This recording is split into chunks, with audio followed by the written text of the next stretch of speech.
worked, the way we will work in the future, I think still leaves an awful lot of thought.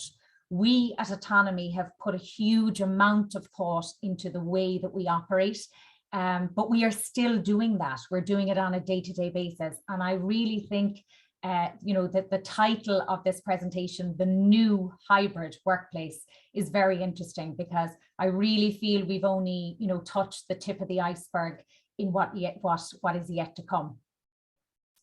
So thank you all for having us. As I said, the title is Managing Teams in the New Hybrid Workplace. But I think really we have to acknowledge that every single company has gone through huge challenges in the last 18 months. Starting a company is full of challenges. Otonomee was founded in June of 2020. So starting a company in the midst of a global pandemic was even more challenging. Deciding to purchase a company in the midst of a global pandemic and then pivot it, which we did, from a bricks and mortar company to a fully remote, intentionally remote, and an international company within our first year. When I was researching this and thinking about it, I labeled it as visionary. Now, I suppose it was Aidan, our CEO, Hilary O'Shea, who in June 2020 pitched the idea we should be a fully remote BPO. And I suppose when I use the word visionary, the definition of visionary is a person who sees bold new challenges and I suppose wants to change the world rather than accepting the way it is. Now, I think that's funny because I suppose while I call Aidan a visionary, he's also my husband. So I have to be very careful that it's only used in the work framework and not at home. But I really do think at the time, we all accept it now, but at the time it was still a way out concept. So why was Otonomee created? So as I said, Otonomee was founded in June 2020, and it was really a response to the opportunity that COVID presented. So big tech accepted that work from home was acceptable. So they allowed employees to leave offices with their computers. So we would see ourselves very much as part of the startup renaissance. Now, just to put it in context though, and this is where I kind of get the visionary and the were we half mad. At the time, May, June of 2020, the world, it was impending doom. We were watching scenes play out in Italy. We were talking about, another global recession. So that entrepreneurial spirit of seeing an opportunity and actually saying, could the team at Otonomee create something different, I think is hugely, it's our foundation, but it's hugely powerful. So in the past, Team Otonomee had scaled the most iconic brands in the world. Airbnb, Google, Stripe, they all started as small accounts. But I suppose the team recognized that the model was broken, the employee experience was broken. So Aidan had 20 years in the BPO industry, managing people 6,000 strong across huge contact centers around the world. But in effect, we felt that we were selling the dream somewhat. You were asking people to relocate from their country, and you were selling culture as the disco ball or the ping pong machine. And really then you were asking them to move to Ireland where, we had a rental crisis at the time. You had to get 2 buses to work. And as Erica and myself had spoken there this morning, it was lashing rain all the time. So there was quite a lot of challenges from the employee experience. But we were created to unlock growth potential through the best combination of both human and a digital experience so that our partners and our people would realize their ambitions. So our vision, when Aidan and I thought of the concept, and it was around the kitchen table, there was no boardroom, there was 4 children and 2 dogs, teenagers running around. This was the chaos, the world that we were living in. So we wanted to create a great company that people would be really proud to work in. And we're proud to say that a year on, we have great people in Ireland, in the UK, and our Portugal journey has only just started, but we are so excited we can't wait really to see what the future holds. We have the capacity to hire anywhere in the world. And I suppose one of the things that's important to us is to create a just cause in the company. So our just cause is to create a difference, no matter how big or no matter how small. We had the choice whether to go remote or whether to go hybrid. We acquired an existing BPO business and we pivoted it. So the decision to work in a remote, or as we say, geo-friendly fashion, that has really been our anchor stone. And I suppose what I've tried to do in this presentation is to maybe look at the challenges that we actually came across in our decision to go remote, and maybe outline that, and to kind of impress upon leaders that the time is now. If you have not decided what strategy your company is going to follow, I would urge you to do that now. Do it quickly.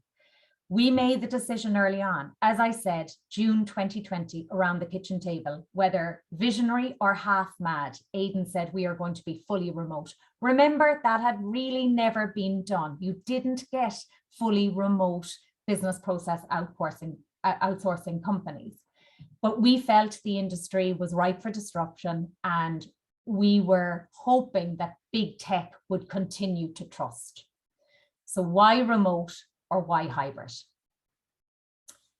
I would say that there are three questions here: office-based, hybrid, fully remote, but it's kind of like trying to declare a winner with teams that are playing different sports. So how do we decide? So let's take the tech giants. When I was looking at this, I said, okay, the three lanes, surely the big tech companies know how to do this. And then I went into researching what their decisions were. So I felt that we had a bucket, the ones that went all out. So Shopify, they embraced fully remote work. Twitter, it is said it doesn't want its executives to come back to the office. Slack has said work from anywhere. Now, they are a workplace collaboration tool company, which I thought was interesting. But they had stressed that they were doing that, and they cautioned about creating equity in the workplace. Then we had the office-centric companies. So Amazon had said, we're bringing everybody back to the office. We need it to be office-centric to work and maintain our culture. And then I felt we had the in-betweeners. So Microsoft announced that 50% of their workers could either work in the office or at home.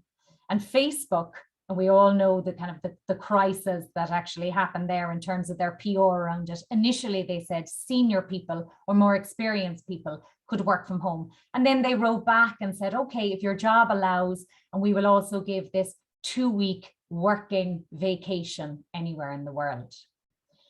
So we had another bucket, which was the 2-day, the 3-day brigade. So Google and Apple fell into those situations where they said, look, they were adding stretches of remote work, and as well they had the 2-week work from anywhere vacation. And the last bucket I felt we had was the have it just the way you want it, but we need to make some adjustments. Now, this for me has been highly confusing. So Spotify appeared to say, you can do whatever you want. You can work in a hybrid fashion, you can work remotely, but they cautioned that we were still likely to have to make some adjustments. So it's actually clear to me that the tech giants, nothing is clear. They have not an approach. This is very much a, go with the flow and see how we get along approach. Now, I don't think that's good enough in the new way of working, whether you choose to work in an office, whether you choose to work in a hybrid fashion, or whether you choose to work remotely. So what I started to do was maybe research back into the past and try and actually kind of get foundations about the workplace. What was the psychology of the workplace?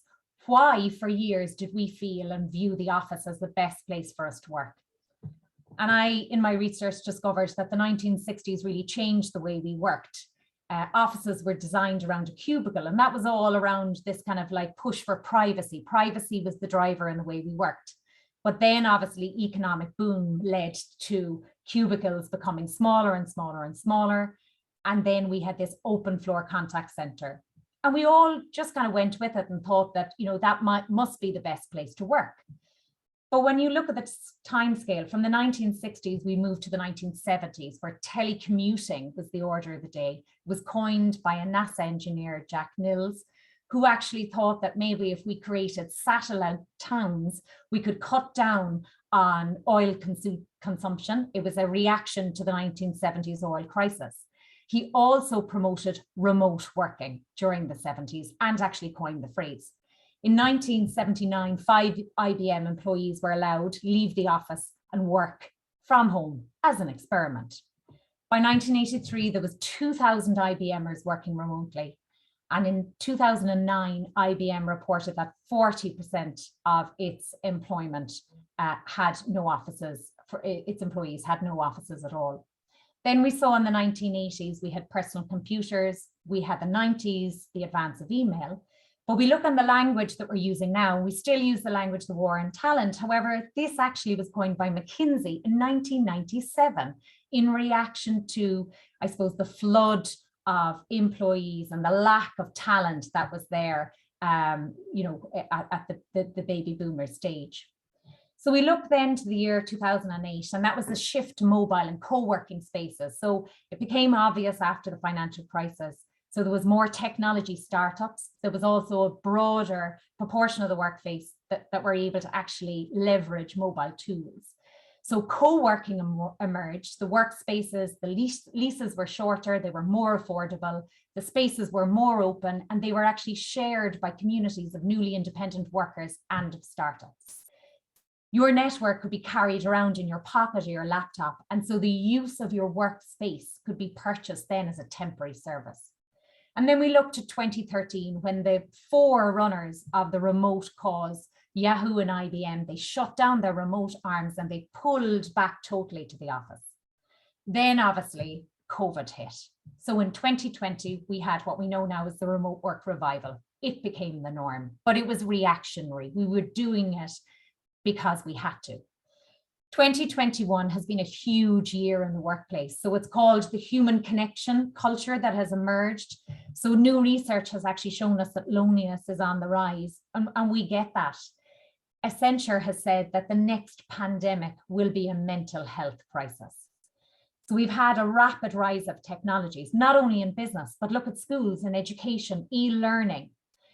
So they have said that, I suppose, 50% of all employees will need to be reskilled by 2025. That's 3 years away. So as new technology adopts, we're looking at new ways to work. We're looking at digital fluency, and this is coming out in the future of job reports. And also in the latter parts of 2021, and as we move to next year, there's a huge move from the future of jobs discussion in light of, say, AI, coding, blockchain, into the future of skills. So at the time of the Great Resignation, or what some call the Great Evaluation, let's just consider the following, because I think these are really important for leaders to consider whether you're going to adopt a hybrid, a remote, or an office workspace. So what types of spaces will we need? What sorts of skills do we need? So the Harvard Business Review states and advises that organizations kind of need 2 types of spaces. They need one for teams and leaders to make decisions together, so to distill a course of action. And they relate this to the war rooms in the days of Churchill, or the mission control rooms in NASA, or an operations center for weather monitoring. And then they advise that you might consider a second space for specialized learning, so really complex tasks. So I think this is interesting when we look at what our needs are in the working world. Now, the skills. The World Economic Forum have actually said that the top skills in 2020 will be analytical thinking and innovation, active learning and learning strategies, complex problem solving, critical thinking and analysis, creativity, originality, innovation, technology use, monitoring and control, which is huge as we work from home, technology design and programming, resilience, stress tolerance, flexibility, reasoning, problem solving, and ideation. So if we look at the skills that we need to have in our workforce, if we look at the skills that we need as leaders, and if we look at the skills that we need to hire for, we need problem solving, self-management. We need skills to allow us to work with people and also to better our technology use. Now, in the past, these would have been called soft skills. To me, that's actually a derogatory term. I would actually call them necessary human skills for the future. So why did we actually choose remote or geographically friendly? So this was a very, very conscious decision. We felt it actually would give a better employee experience. And I said at the past that this was one of the founding principles for autonomy. We felt the model was broken. We were bringing people over. There was no rent. There was a problem with, how they actually got to work. We felt by, I suppose, getting rid of the commute, we would create a better work-life balance. But we also looked at where and how you work. So flexibility to choose the hours that you work. And I suppose that is our future, the work from anywhere future, but also scheduling of work. So it aligned to our why, our purpose. So we felt that we wanted to create a company that served a purpose. In my own career as a commercial lawyer, I had two hurdles. I came back from Paris as an investment fund lawyer. There was no job for me in Cork. I had to totally realign what I was doing. And also as a mom of 4 kids under 6, I actually asked to go part-time and I was told absolutely no way in a law firm that will never work. Your clients want you there from 9 in the morning until 9 at night. So Brian Chesky in Airbnb says that your company should serve a greater purpose. It should exist for a reason outside the corporate. So we asked, could our team respond to intrinsic motivation? So that matters that are making a difference. So allowing people work from anywhere they want, as opposed to extrinsic external factors such as pay and reward. We have a saying in Otonomee that meaningful work can happen where people find meaning. And we also believe that big cities are sometimes the loneliest places for people to find themselves. We felt that our geographically friendly model would give us access to better talent to support our clients' growth. And we could, this is the key, deliver a faster solution to our clients. So when Team Otonomee in the past were onboarding the likes of Airbnb, Stripe and Google, it used to take 3 months to ask somebody from Portugal, from Lisbon, to move to Cork, set up a new home. Now we can onboard. I actually think our onboarding was in a 3-week period with our 2 new joiners from Portugal who live an hour outside Lisbon. So that actually is interesting. And Arnold, you and I spoke about that. They're living still within a city, but they were both doing a commute of 2 hours every day. So it's incredible when you look at the time that people are saving. So what questions did we ask ourselves at the very outset? So we went into a bricks and mortar business and we kind of bunkered down like a war room or NASA control. Now we did this online. We couldn't meet. It was during the pandemic. So none of these challenges need to be actually worked out in a boardroom. But we asked ourselves, questions of trust and accountability. We said, is this a visionary idea or can it be maintained and sustained? And yes, we felt it could. Could we build our culture around our remote environment? Yes, we felt we could. How do we recruit and onboard new employees? We had to go into that existing business and tear up every single process, procedure, every question that we had for new recruits. We had to start afresh. Communication, how would we communicate and what would we use? We were using old forms of communication in a remote world. It wasn't good enough. We had to reorganize our projects and our workflows. We had to stop depending on casual interactions. They weren't there. Everything we did had to be intentional. We had to look at socialization and camaraderie, mental health. We actually have just launched WorkVivo, our new internet in the company, which is actually a huge consideration because work bonds are actually both social and work ties. It's hugely important. We had to look at our training, our mentoring and performance. How, do we presume that our team leaders are going to adapt to this new way of working, or do we have to train them? How would we use technology? Were there better tools? Were there tools for communication? Yes, there are. Are there tools for collaboration? Yes, there are. Are there performance tools? Very different. Are there project management tools? There are indeed. We had to look at each one of those and assess and analyze. How do we juggle our home and our work lives? Was it sustainable? We all felt the pandemic, it was actually, I suppose, it was tough. It was tough to homeschool. It was tough to work from home. But if we were adopting, which we were, we believed in this strategy, how would we actually maintain longevity? So how would we disconnect and how would we delineate between work and family? How would management adapt? It wasn't one rule for one and another for others. We had to lead by example. And fun. Would, in a geo-friendly working model, would we still have fun, which is so important. So what is a hybrid team? So I suppose hybrid teams exist when you have an office environment and a remote environment. So 70% of firms will actually work in this fashion. So I suppose it's important to note that as a business, if you're looking at this hybrid model, you've got to look at your percentages. How many of your employees will work in the office? How many will work from home? So there's a power play between working in the office and working from home, and you actually need to identify that. So in a way, the hybrid team could be seen to be something for everybody. It's the easiest solution, but actually I would caution that actually it won't be. You need to be as intentional about hybrid as you need to be about remote. So what do I see as the challenges for hybrid teams? Accountability and trust. Will productivity be the same? You have to consider place and time in designing an effective hybrid work model. Who works where and who chooses, the managers or the employees? How do you build culture across hybrid and a remote environment? How do you promote inclusion and diversity? How do you recruit and onboard new employees? Who decides who's a remote worker from the get-go and who goes into the office? Communication, what tools? How do you reorganize your projects? How do you socialize? How do you carry out training? How do you use technology? How would you juggle your home and your work lives when you lack that flexibility and you're back into a structured framework?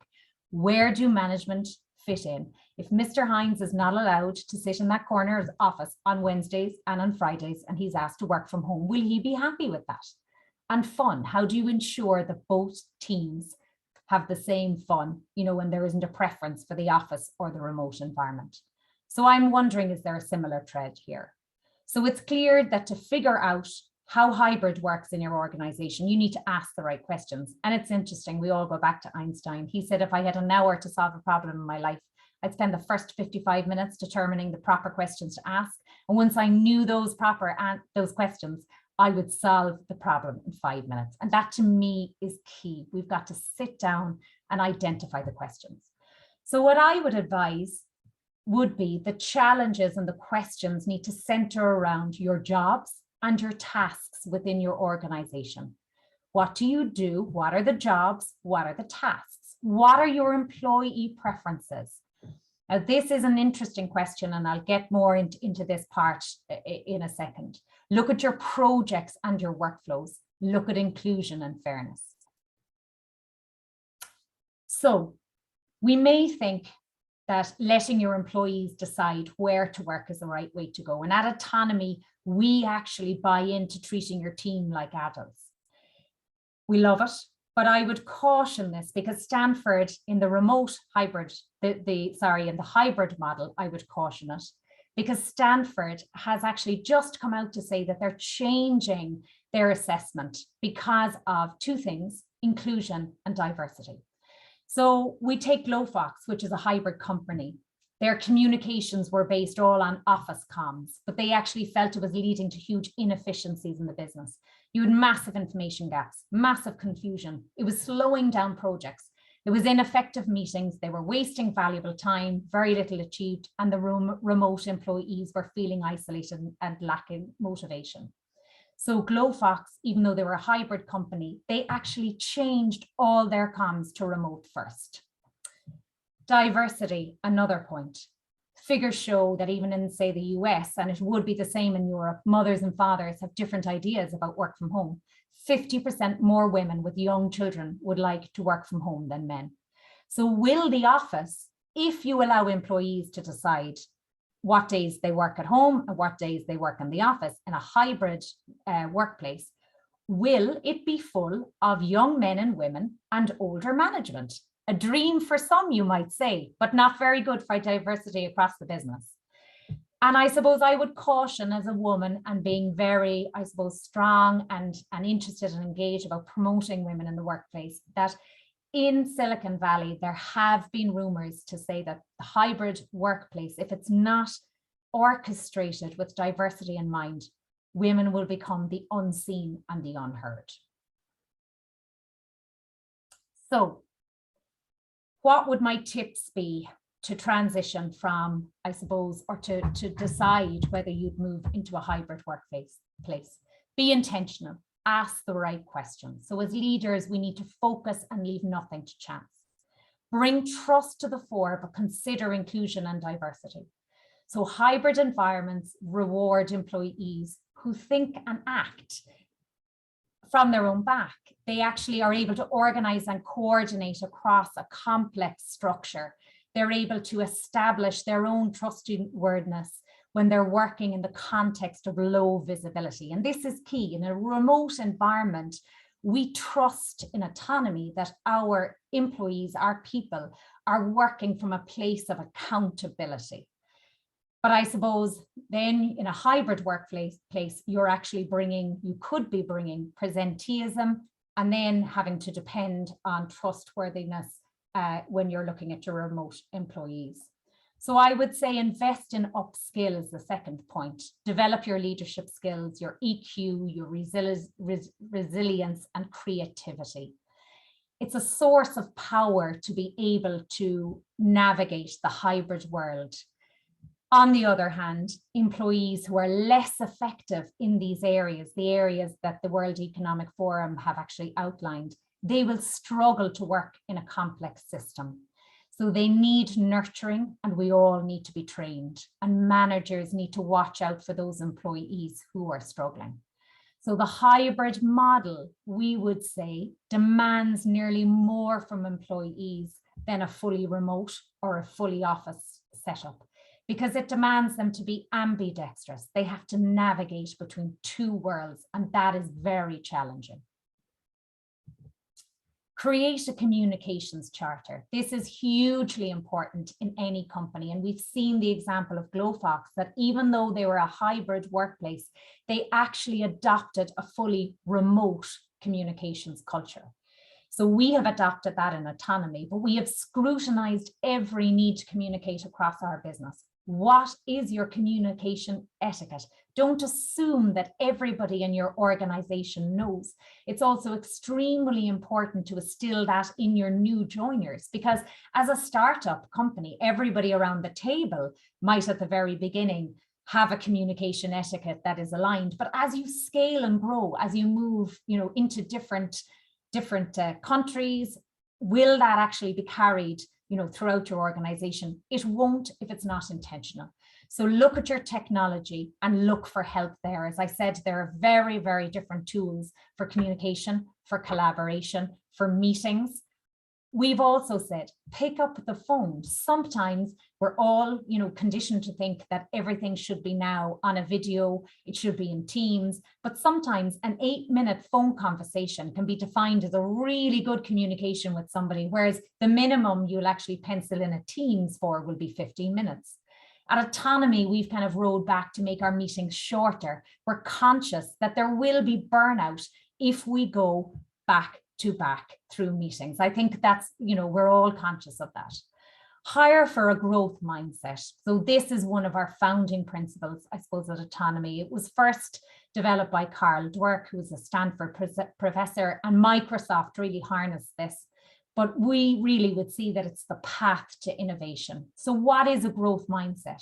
So the essence of a growth mindset in an individual, in a team, in an organization, is that you are wired towards always trying to get better rather than believing and proving that you are the best or that you are right. Now, this is hugely important. And it's very important at the recruitment stage that you actually have like-minded individuals, in your organization. So create a just cause. So how are you going to promote engagement How are you going to look after, employee well-being? How are you going to look after mental health? We would say that often it's projects that are maybe not work-related that will actually give you this glue or this DNA in your organization. So look to, I suppose, the greater purpose of your organization. Is it just creating a dime? We would say no, it has to be something more. So what will promote mattering in your organization? So we used to call it CSR. I suppose now the new buzzword that we all are harnessing is ESG. Do you have an economic, social, and governance charter? So thank you. I hope that I've given you some insight into Otonomee's journey, into the questions that we need to ask for the new hybrid workplace. And I really think there's so much more to come here. We're still figuring out our geo-friendly model, but I think I think this is going to be a really interesting area when we move into 2020. Yeah, thank you so much, Hilary. It was such a detailed presentation and very, very valuable. I'm sure a lot of companies would like to have all this information and all the work you did before making taking the decision to go geographically spread. So thank you very much. So now we are ready to take some questions. If people wants to put back their video, we are not too many, so we can take the questions. I can maybe start with one. So Hilary, you decided to go geographically spread rather than the hybrid model, and I would like to know what do you think is your #1 challenge in managing your staff and your team in that model, spread between different countries, different culture? How do you make sure that everybody integrates and understand the culture of the company? Yeah, I mean, just to roll back, so obviously the company was founded in 2020, and the intention was always to be remote first. But given the fact that we acquired an existing business, it actually might have been easy to keep the hybrid model. But we actually, from the very outset, Arnold, we actually felt that is probably the path that has the most challenges. I really feel that. So when we looked at our path to being a remote first company, of course there was challenges. I suppose trying to actually engage and to embody, the culture of autonomy is key, really. Technology has helped us.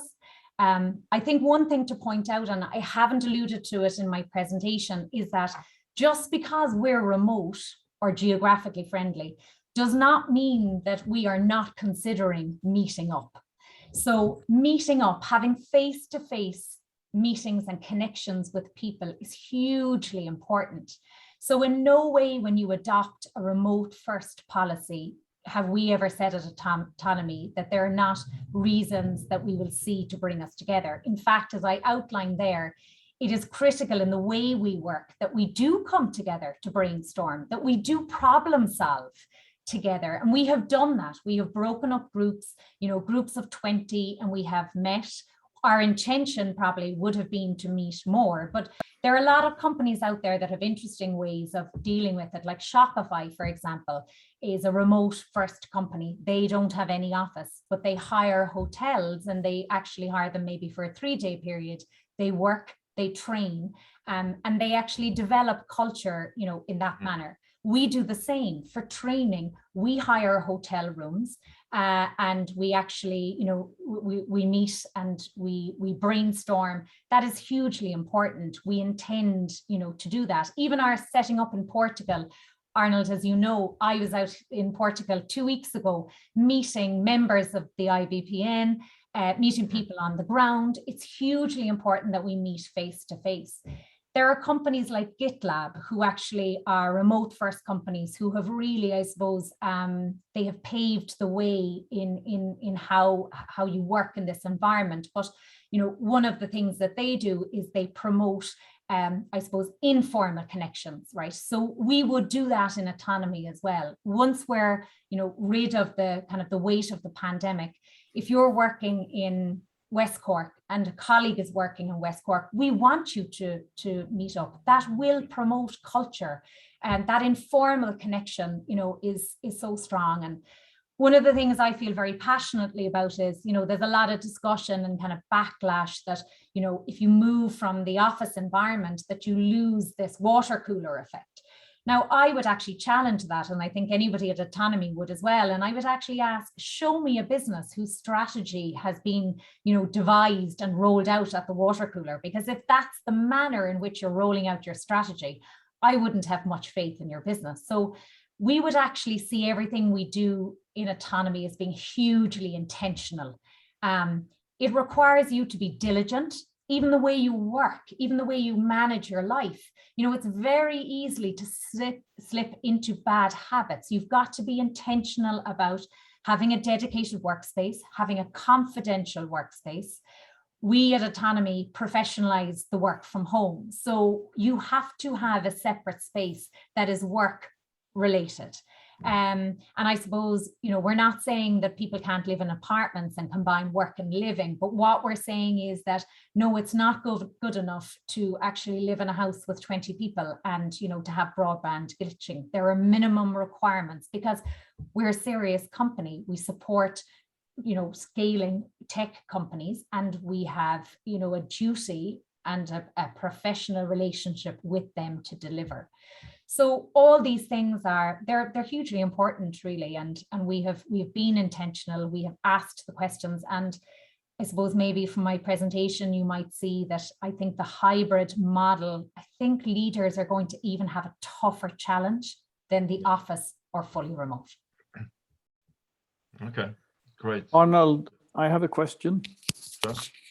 Yeah, thank you, Hilary. It was a very insightful presentation, and I'd like you to comment. My experience of working with fully remote or hybrid companies is that they have invested quite a lot in changing the training of the employees. So they have the self-educational is a big new thing that they have changed how to train their people. And the other area is that they are so to say have a lot of coaches and mentors available for the employees. So they can access, in a way, a human-centric help desk 24/7. Since there are many different time zones, how are you handling this in Otonomee? Yeah, Goran, it's a very interesting question. And as I said, we're working this out at the moment. We don't have all the answers, but we're being intentional about training. I suppose what we've realized is we can't just assume that our team managers across Otonomee will know how to manage. We can't, there is no leaving anything to chance. So for example, at the moment, there are 20 of us across the company who do a weekly course in learning, development, leadership skills, mental health. And that actually promotes, one of my points there was actually working maybe outside tasks and teams, and actually looking at how you can involve people across the company in different roles. So create initiatives such as learning and development is key. Put people in different parts of the organization on different teams and allow them to collaborate. And I suppose what we're finding is just in the office, I mean, my own background as a lawyer, I would have had a very structured apprenticeship. So I would have learned from a senior member of the team. But we have to be intentional about that at Otonomee. So we, in the absence of an office setup where you can actually casually, hear Aidan, our CEO, giving a talk, or you can attend a meeting, or as a junior intern, you can sit beside somebody and learn. We've got to use these collaborative engagements, which are inputted into our diary on a weekly basis, to break out into teams and actually do that remotely, but even more intentionally. You're right, there's a huge emphasis on mentoring. There's also a huge emphasis on developing new roles in remote companies. So if you look at the head of remote, so GitLab would have actually, started this from the get-go, or look at, the head of employee engagement. But it's in tech companies, but I have to say it's in more traditional industries as well. So even in the large, say, London law firms, we would have come across a head of listening. So even to listen, to go out and actually sit in front of your employees, but also in front of your clients, a senior member of the team, to actually extract information that actually, we might have thought you would have got in the office, but there's plenty of companies who are office-based for and who are working, out of 20 buildings, or they're global. So I suppose in the same manner that they have to be intentional about things, we have to be intentional about things too. Thank you. Any other question? We have actually a lawyer with us, Teresa. Hi, Teresa, how are you? Hello, Hilary. Thank you so much for the presentation. And yes, I'm a lawyer also. And one of the things that was quite interesting, and you as a lawyer, is that you set up a subsidiary in Portugal to carry out this activity. And what we have been facing presently is the difficulty of many companies having employees all over the world, but without having a physical presence in the countries. And that triggers many social security tax issue contingencies that the clients are not ready to take out and to bear. And so what we've been facing lately is that although it's the remote work is being increasingly high and there's a lot of requests, the tax authorities, on the other hand, are being really strict about the rules of how can you work remotely. And in practical terms, it's very difficult to balance those two demands. And I'd like your views on that. Yeah, Teresa, it's an extremely interesting point, and you're right. We set up the subsidiary in June of this year.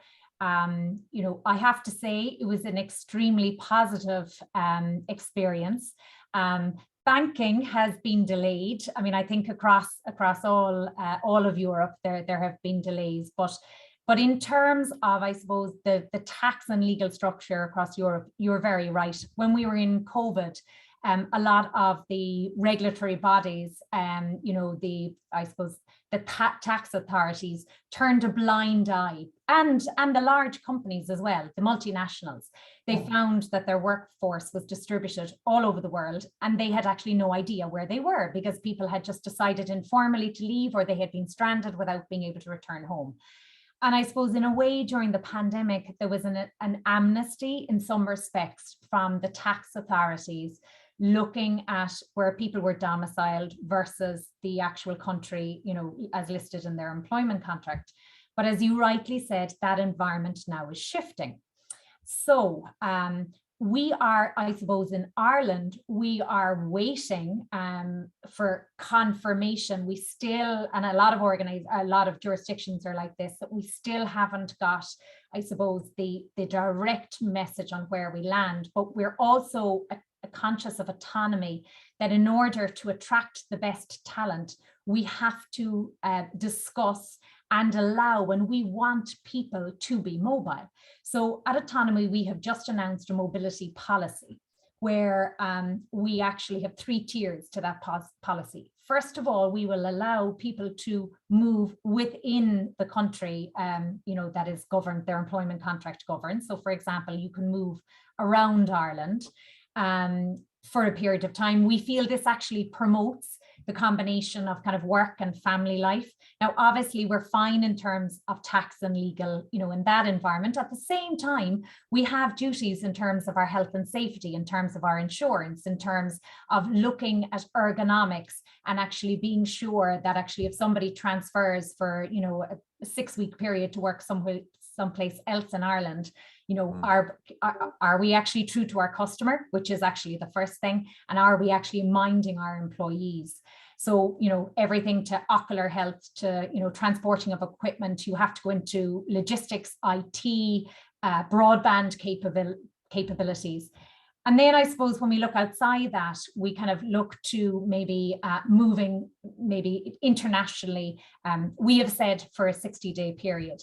Now, the grounding of the 60 days, this will remain to be seen, Teresa. So like, we really have to receive an application and process it on a case-by-case basis. For example, the Netherlands, if you move to the Netherlands to work there, within a 5-day period, you have to register for Social Security. It's actually, as you mentioned, Social Security is actually kind of the first trigger. Right. And in a way, for countries, you know, I'm okay with that, because if you're going on holidays, it's one thing, but if you're going to work for 30 or 60 or 90 days and you're using services, you know, well, then I think that's fair enough. Spain, for example, has a trigger that they combine both the days that you've worked there and your holidays when they actually take your, you know, when they look at, you know, whether you're a taxable person in that jurisdiction. So I suppose our HR department at Otonomee and our CPO, Brendan Ring, has a tall ask.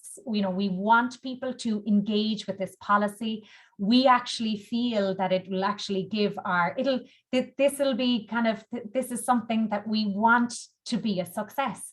It'll be, you know, a huge benefit for talent attraction. I did it myself, Teresa, during the summer. I moved down to the west of Ireland, but, you know, with kind of 4 kids under 15, I wouldn't have been able to do that in a traditional company. And it was absolutely so engaging for me to be able to work, but also to enjoy family life, you know, in a small village. Plus, it was easier to mind teenagers because it was only 1 bus in and 1 bus out. It wasn't like living in a city. So, you know, I saw the benefits.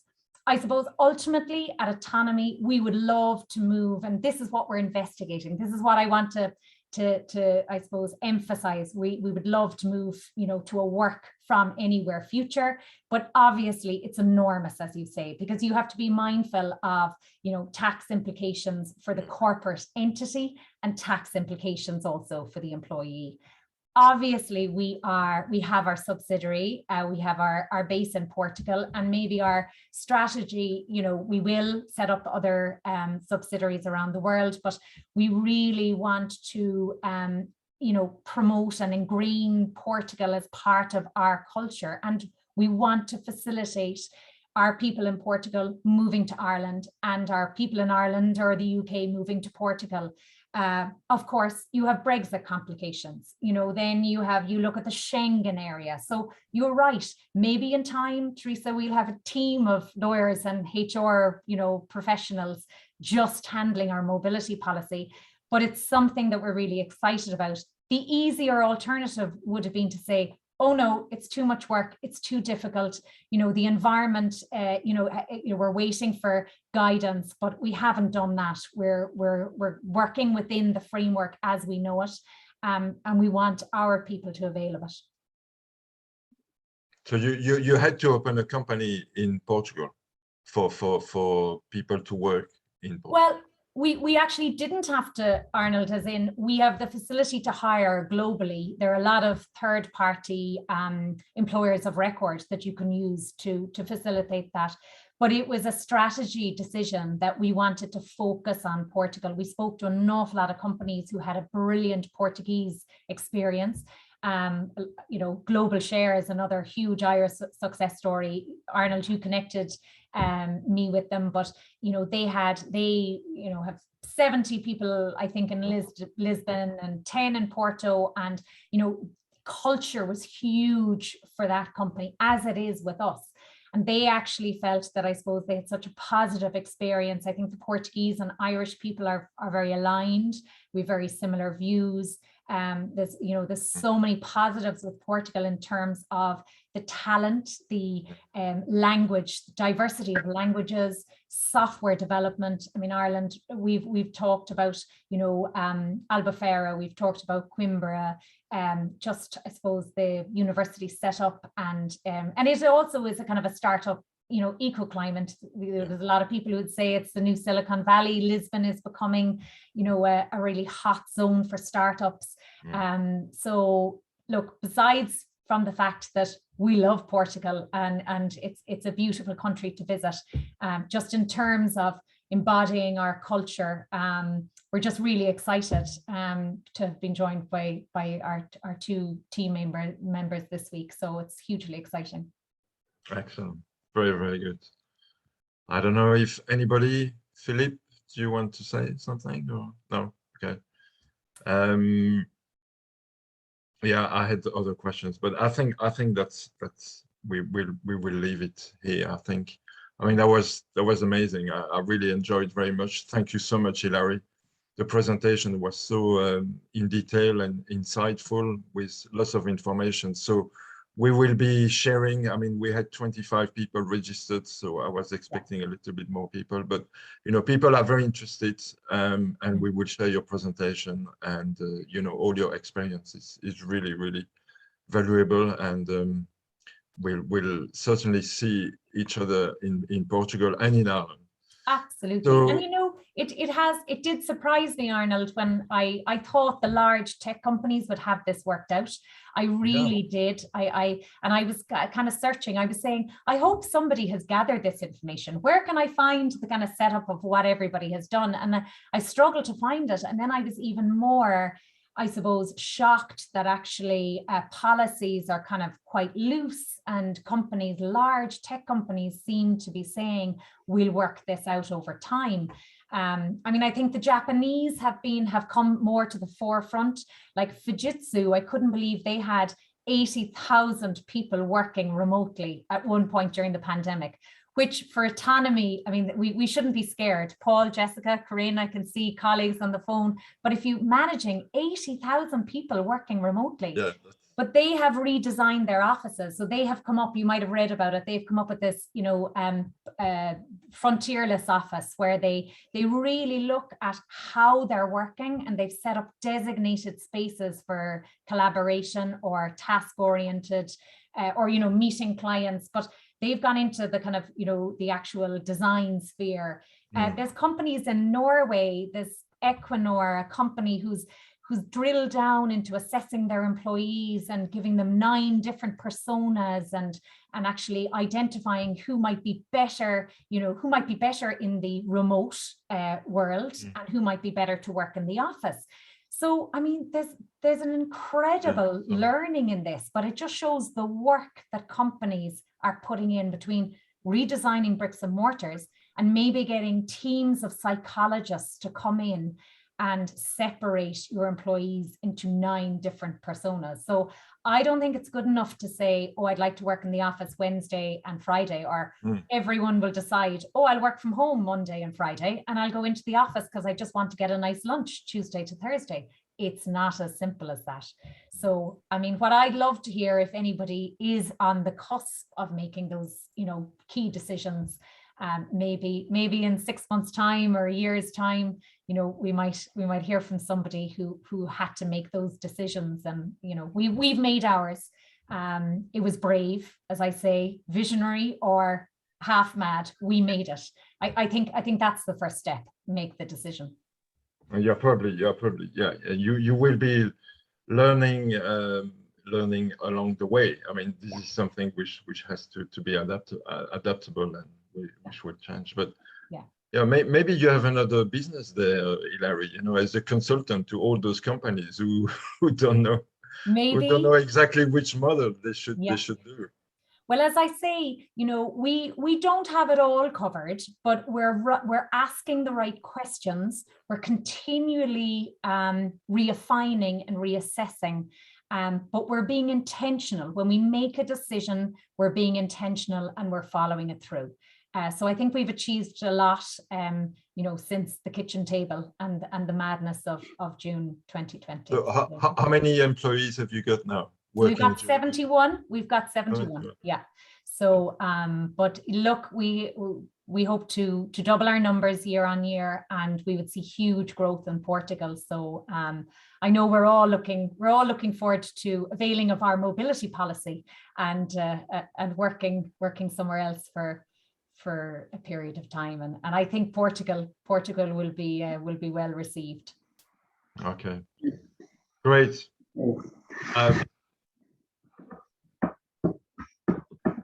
Philippe?